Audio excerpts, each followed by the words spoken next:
We judge people, people judge us. Judging someone or something is completely natural. It is human nature, but there are some people who have gone to the next level of judging. Hello everyone, what's up? This is After Outstanding, and today we'll be discussing about the art of judging.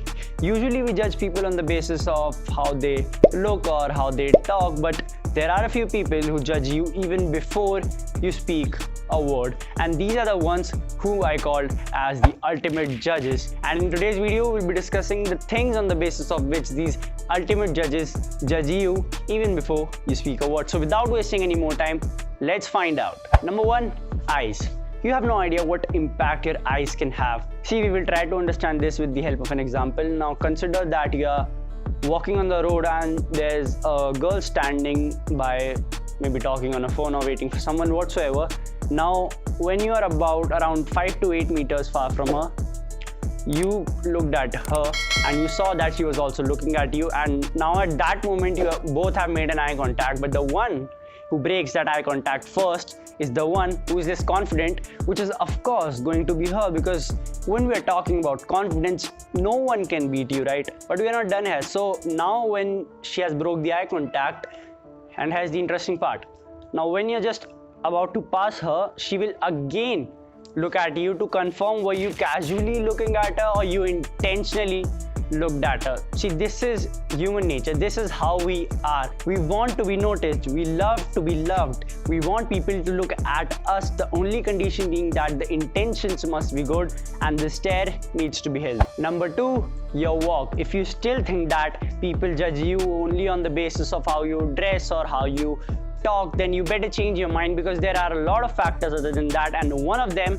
is your walk. Your walk tells a lot about you. Like, for example, if you walk like this, dragging your feet on the ground, then you are assumed to be lethargic or the one who lacks energy or the one who is sad and stressful. But if you walk like this, taking medium, distant, strong lunging steps, then you are considered to be enthusiastic, strong and confident. When all these models who do ramp walks walk in the same manner, chin up, chest out and strong lunging steps. And this is the actual way you should be walking. Number 3, posture. We have encountered both type of people, the one with a good posture and the one with a bad posture. Psychology says that we usually don't take those people seriously who have a bad posture. We associate them as being weak and lazy without even noticing that it was the posture of that person which made us think like that. On the other hand, if we talk about the good posture, I would say the ideal posture.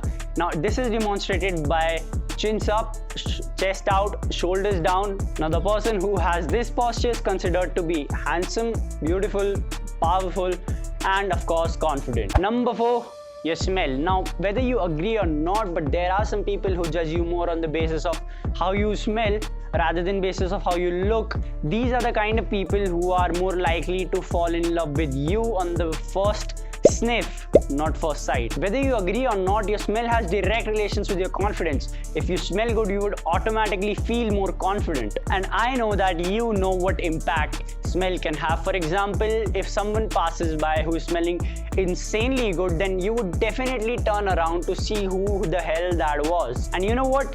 Women usually take great care of how they smell, and therefore your smell to them matters a lot. And finally, number 5, smile.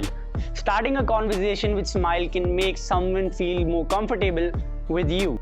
When you smile, people assume you to be happy and friendly. Your smile shows that your approach is positive. And if you're one of those dudes who is blessed with a beautiful smile, then congratulations, you're one half of the game. So that's all for today's video from my side. These were the 5 things on the basis of which people judge you even before you speak a word. I hope you like this video. If you like this video, drop us a like down below. Thanks for watching. See you next week.